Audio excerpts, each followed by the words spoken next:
যোগই একমাত্র মুক্তির উপায়, যোগই আনন্দ, যোগই প্রেম এবং যোগের মধ্য দিয়ে মন এবং শরীরের বিকাশ।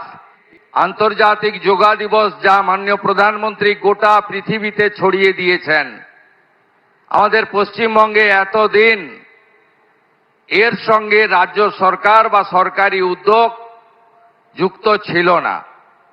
কারণ আমাদের অজানা, আমি সে কথা বলতেও চাই না এই সুপ্রভাতে, কিন্তু আমরা মনে করি পশ্চিমবাংলার জনতা জনার্দন তারা যে ঐতিহাসিক সিদ্ধান্ত নিয়েছেন, যার ফলশ্রুতিতে এবারে বন্দে যোগ, যোগ পূজা পশ্চিমবঙ্গের সর্বত্র হচ্ছে। ইতিমধ্যে প্রায় 2,57,000 রেজিস্ট্রেশন হয়েছে, যেখানে বিভিন্ন সংগঠন এবং প্রতিষ্ঠান এই যোগে পার্টিসিপেট করছে। আমার বিশ্বাস আজকে পশ্চিমবঙ্গে গোটা রাজ্যে দার্জিলিং থেকে দীঘা, কোচবিহার থেকে কাকদ্বীপ কোটিরও বেশি মানুষ এই যোগ উৎসবে অংশগ্রহণ করবেন। আর কলকাতা বিগত দিনের সব রেকর্ড ভেঙে লক্ষ লক্ষ মানুষ যোগে অংশগ্রহণ করবেন। আমি কথা বাড়াবো না, শুধু একটা কথাই বলবো। 1893 সালে বিশ্ববন্দিত যুব সন্ন্যাসী স্বামী বিবেকানন্দ তিনি এই যোগের সম্পর্কে কি বলেছিলেন আপনারা জানেন।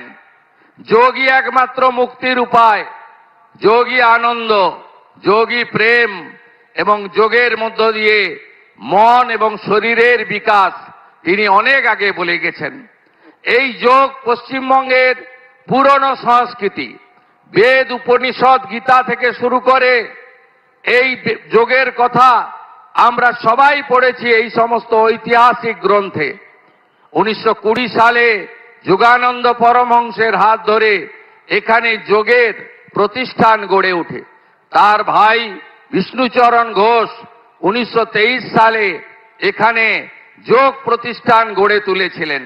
আমি আর কথা বাড়াবো না, এই ইতিহাস আমরা জানি।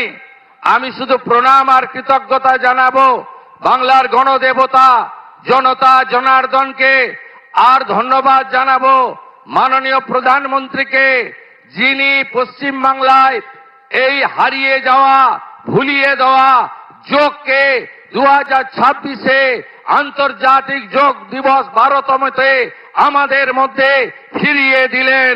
ধন্যবাদ প্রধানমন্ত্রী, ধন্যবাদ প্রধানমন্ত্রী। শত কোটি প্রণাম জানিয়ে আমার কথা শেষ করলাম। ভারত মাতা কি। আরো ভালো ভালো খবর দেখতে সাবস্ক্রাইব করুন বাংলা হান্টের ইউটিউব চ্যানেল। বাংলা হান্টের আরো খবর দেখতে নজর রাখুন। বাংলা খবর মানেই বাংলা হান্ট।